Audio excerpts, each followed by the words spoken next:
友達ができたよ。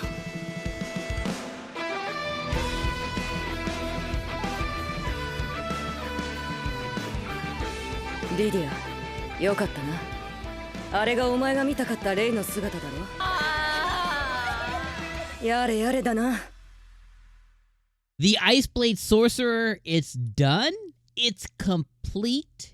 Season 1 is over, and my God, gals and guys and girls, I haven't come across an anime of a studio that is so ballsy to give us an ending that not only hinted at a new arc of the anime, but also introduced a new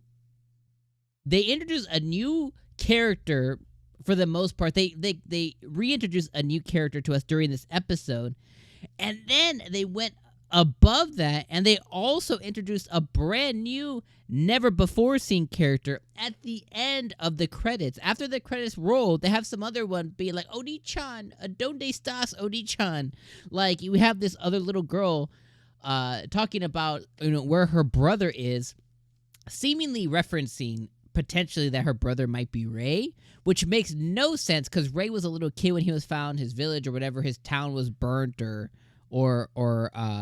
thrown down, and all of that stuff. His town was completely annihilated, and there's no way that this girl could be his little sister. Just no way, unless she was born of the earth or something, right? So this studio is so confident. So I went and I was like, man, who did this anime? It must be Studio Mappa. They must have a ton of money. Well, again, no hate on this, no hate on new studios. I actually love seeing new studios come out with good anime, because I think this was a good anime. I looked it up. This is Studio Cloud Hearts. Studio Cloud Hearts was established in 2021, and this is the first anime they have done. So Iceblade Sorcerer is the first anime they did out the gate. They did an isekai anime out the gate. They also have an anime dropping this summer called The Great Cleric, which also looks pretty good too.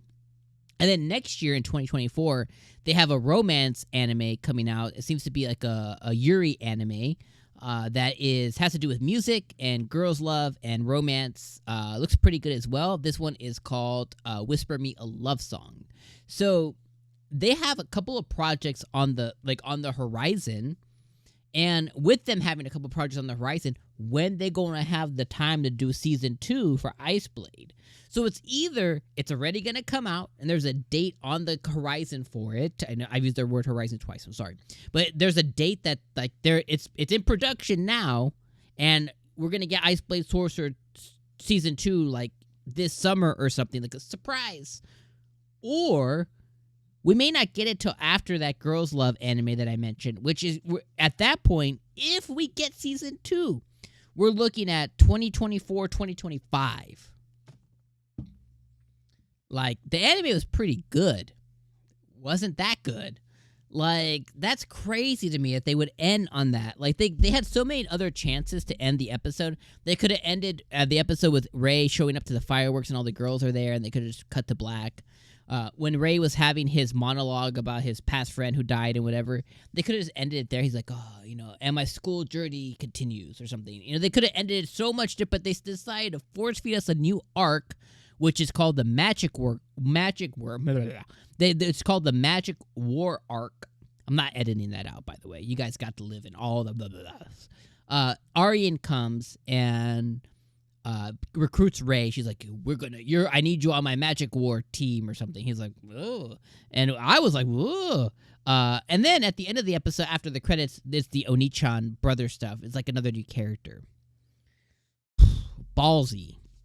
So this episode, I would like to say it was fantastic. It was okay. My one major, there's a couple of gripes that I have with this specific last episode. And it kind of, it's kind of what the whole season was a little bit.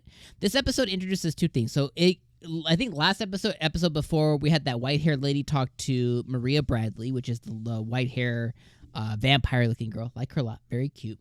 But they introduced us to her officially this episode. Her name is 𝐒𝐡𝐚𝐧𝐧𝐞𝐥. She is the imaginary sorcerer. She's one of the seven powers or whatever, right? So they introduce us to a new character, essentially, to us. They flesh out a new character this episode, and then she F's off or something. You know what I mean? And then the Evan dude, we find out the whole time this Lisa Lotte girl was pretending to be this Evan guy, because they did get a cool little plot twist in there, because like she came out and I was like, oh, or the Evan guy came out as the one behind the red cloak, and I was like, oh, he wasn't the bad guy, or maybe he has a twin. They gave us a twist. That was pretty good. But my other major problem, outside of introducing us to another sorcerer, and then like she lasted 90 seconds, right? Then we have Evan, who was the big bad of the past, 3 or so odd episodes or so, 4 episodes. He was like the major villain, and he ends up fighting Liz, who might have been in love with him at some point, but he's always trying to catch up. They introduced this really convoluted plot line that they didn't flesh out at all. They just kind of like hinted and mentioned. But then the big villain, his fight with this Liz lady lasts like 35 seconds. It lasted every man's prom night, right? Like it went by quick. And I was like, I feel no satisfaction. He just got his ass whooped by this Liz lady that I also just met. Okay, And then we find out, okay, Ray's gonna go Chronos lock the Rebecca girl. And then here comes my third thing I hated. She's waiting for the kiss. He goes in for the kiss, and then he like forehead taps her and goes, Chronos lock. And I was like, yo, you know what you did, bro. And if you don't know what you did, like, you're an ass. Like, you're an ass-canot. You know what I mean? Like, what a douchebag. What a douchebag move. Kiss the girl. Even if you don't have to kiss the girl, kiss the effing girl. Kiss the girl. Kiss the girl. I hated it, man. I'm sorry, y'all. I just didn't like it. I didn't like it. It was fine.